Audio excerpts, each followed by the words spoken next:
नमस्कार दोस्तों, आप देख रहे हैं राजस्थान समाचार। राजस्थान में कोरोना के आज 24 कोरोना पॉजिटिव केस मिले हैं। रोडवेज कर्मचारियों के लिए खुशखबरी, कोटा में आज भी बिजली बंद। राजस्थान से ऐसी कई बड़ी अपडेट सामने आ रही है। आइए जान लेते हैं राजस्थान की पहली और सबसे बड़ी खबर। राजस्थान में आज कोरोना के 24 कोरोना पॉजिटिव केस सामने मिले हैं। राजस्थान में आज कोरोना के 24 नए मरीज सामने आए हैं। सबसे ज्यादा जयपुर, उदयपुर में 4 मरीज मिले हैं। इन 2 जिलों के अलावा 10 अन्य जिलों में भी आज कोरोना पॉजिटिव के केस आए हैं। वहीं प्रदेश में आज कुल 13 मरीज रिकवर भी हुए हैं। कोरोना के एक्टिव केसों की संख्या बढ़कर 270 पार पहुंच गई है। राजस्थान में दिसंबर में कोरोना की स्थिति देखें तो पिछले 14 दिनों के अंदर अब तक 342 मरीज मिल चुके हैं, जबकि 3 लोगों की जान भी इस महीने जा चुकी है। पिछले महीने नवंबर में 30 दिनों के अंदर कुल 365 केस सामने आए थे और एक बच्चे की जान भी चली गई थी, लेकिन इस महीने 14 दिनों में भी 342 केस मिल चुके हैं। अभी तो महीना बहुत ही बाकी है, देखते हैं कितने केस और सामने आते हैं। अगर आपने अभी तक वैक्सीन नहीं लगाई है तो वैक्सीन फटाफट से लगा लीजिए, इसमें आपके और अपने परिवार की ही सुरक्षा है। चलिए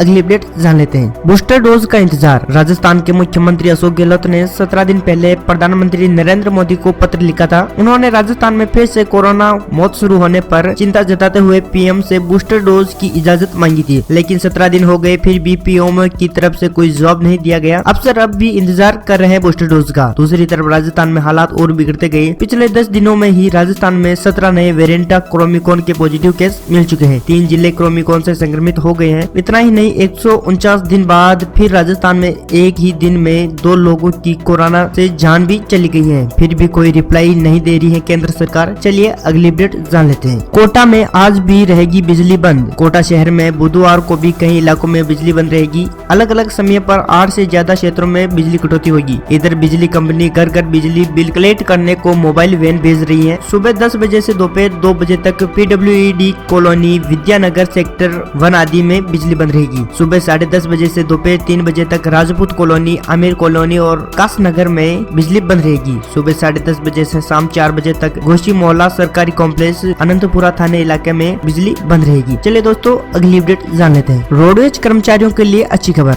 रोडवेज के 13,000 से अधिक कर्मचारियों को भी जल्द 7वां वेतनमान का लाभ मिलेगा। कर्मचारियों की ग्रेड के अनुसार उनका वेतन तय होगा। रोडवेज पर इससे सालाना 150 करोड़ का अतिरिक्त भार पड़ेगा। रोडवेज के नवाचार कर राजस्व में बढ़ोतरी को देखते हुए ये लाभ 1 जनवरी 2022 से देने पर सहमति बनी हुई है। इसके साथ कार्यशालाओं के कर्मचारियों के रात्रि भत्ते व साबुन भत्तों को भी बढ़ोतरी की गई है। अब तकनीकी कर्मचारियों को रात्रि भत्ता व कार्यशाला कर्मचारियों को साबुन भत्ता 3,300 रूपए मिलेगा। इसके अलावा रोडवेज में 16 वर्ष की आयु में भी मृतक आश्रित नौकरी के लिए आवेदन कर सकेंगे। जी दोस्तों, रोडवेज कर्मचारी जो थे उनकी मृत्यु हो गई थी, उनके बच्चे अब 16 वर्ष की उम्र में ही नौकरी पा सकते हैं। बैठक में रोडवेज में 398 पदों पर सीधी भर्ती करने का फैसला भी लिया गया था। चलिए अगली अपडेट जान लेते हैं। कोरोना वायरस का इफेक्ट। देश की रक्षा सेवाओं यानी भारतीय सेना, वायुसेना व नौसेनाओं में लगभग 1.25 लाख पद खाली हैं। ये जानकारी राज्यसभा में एक प्रश्न के जवाब में रक्षा मंत्रालय ने दी थी। तीनों सेनाओं में कुल 1,22,555 पद खाली हैं। इन रिक्त पदों में अफसर के पदों समेत कुल 1,04,653 पद केवल आर्मी में खाली हैं। यानी कुल रिक्त पदों की संख्या में 85% हिस्सा इंडियन आर्मी का अभी खाली है। सबसे कम रिक्त पद एयरफोर्स में है। हाल ही में दिए गए आंकड़ों की तुलना मार्च 2021 के डाटा से करें तो कुल खाली पदों की संख्या में लगभग 14% की बढ़ोतरी हुई है। मार्च 2021 के लिए यानी तीनों सेनाओं में खाली पदों की संख्या 1,07,505 थी, जो जुलाई में 1,21,726 रही है। ये सब कोरोना वायरस की वजह से हो रहा है। अगर कोरोना वायरस नहीं होता तो टाइम टू टाइम भर्ती होती और ये पद खाली नहीं होती। चलिए अगली अपडेट जान लेते हैं। नहर में पानी का संकट, फसल का असर। पश्चिम राजस्थान के अधिकांश जिलों में किसानों की फसल एक बार फिर से बर्बाद की ओर पहुंच रही है। पोग डैम में पानी होने के बावजूद कम पानी देने की नहर प्रबंध की जिद ने सिंचाई का संकट खड़ा कर रखा है। बीकानेर के किसानों की फसलें जहां बर्बाद होने के कगार पर है, वहीं श्री गंगानगर व हनुमानगढ़ में जैसे तैसे फसल तैयार हुई, इसे बनाए रखना चुनौती बन गया है। जैसलमेर व बाड़मेर में तो किसान नहर भरोसे सिंचाई भी नहीं कर रहे हैं। चलिए दोस्तों अगली अपडेट जान लेते हैं। शहीद कुलदीप के परिवार को गहलोत सरकार देगी 1 करोड़ रुपए। CDS बिपिन रावत के साथ हेलीकॉप्टर हादसे में शहीद हुए स्क्वाड्रन लीडर कुलदीप सिंह के परिवार को राजस्थान सरकार 1 करोड़ की सहायता देगी। मुख्यमंत्री अशोक गहलोत ने इसकी घोषणा की है। इसके लिए जल्द आदेश जारी किए जा रहे हैं। Squadron leader Kuldeep Singh CDS Bipin Rawat के हेलीकॉप्टर के 2 पायलट थे।